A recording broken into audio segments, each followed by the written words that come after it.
ഇന്ന് ഞാൻ എൻ്റെ സിസ്റ്ററിനെ ഓർത്തുകൊണ്ടാണ് കേട്ടോ ഈ ജേർണൽ ചെയ്യുന്നത്. എൻ്റെ വീട്ടിൽ ഞങ്ങൾ 2 പെൺപിള്ളേരായിരുന്നു. എൻ്റെ ഫസ്റ്റ് ബെസ്റ്റ് ഫ്രണ്ട് അതായിരുന്നു എൻ്റെ ഇത്താത്ത. ഇത്താത്ത എന്നാണ് കേട്ടോ ഞാൻ ആളെ വിളിക്കണേ. ഇങ്ങനെ ക്യൂട്ടായ ഗേൾസിനെ ഒരുപോലെ രണ്ടുപേരെ കണ്ട, അല്ലെങ്കിൽ കാർട്ടൂൺസിലെ 2 കഥാപാത്രങ്ങളെ കണ്ട, ഫിലിംസിലെ 2 പേരെ കണ്ട, അത് ഞങ്ങൾ രണ്ടുപേരും ഇത് ഞാൻ, ഇത് ഇത്താത്ത, അങ്ങനെ ഞങ്ങൾ പറയുമായിരുന്നു. ഇത്താത്താൻ്റെ ഫേവറേറ്റ് ആക്ട്രസ് എന്ന് പറയുന്നത് മീര ജാസ്മിൻ ആയിരുന്നു.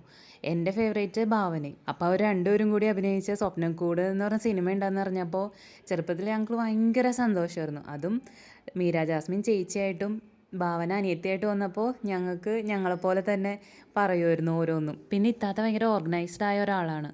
ഇത്താത്ത ഇടയ്ക്ക് പെറുക്കി ഡ്രസ്സൊക്കെ എടുത്ത് വയ്ക്കും. ഞാൻ ആ ഡ്രസ്സിൻ്റെ ഏറ്റവും അടിയെന്ന് പറഞ്ഞാൽ പോയി എടുക്കും. അപ്പോൾ എല്ലാം കൂടി താഴേക്ക് വീഴും.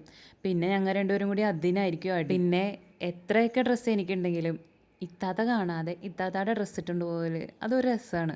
അത് എത്ര പേർക്ക് റിലേറ്റ് ചെയ്യാൻ പറ്റുമെന്ന് എനിക്കറിയില്ല.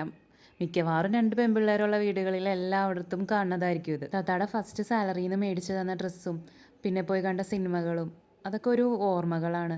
എന്ന് നിൻ്റെ മൊയ്തീനായിരുന്നു ഞങ്ങൾ ആദ്യമായിട്ട് അങ്ങനെ പോയി കണ്ട സിനിമ. അപ്പോൾ നിങ്ങൾക്ക് ഇതേപോലത്തെ നല്ല മെമ്മറീസ് ഉണ്ടെങ്കിൽ ഷെയർ ചെയ്യൂ. പിന്നെ വീഡിയോ ഇഷ്ടപ്പെട്ടാൽ സബ്സ്ക്രൈബ് ചെയ്യണേ.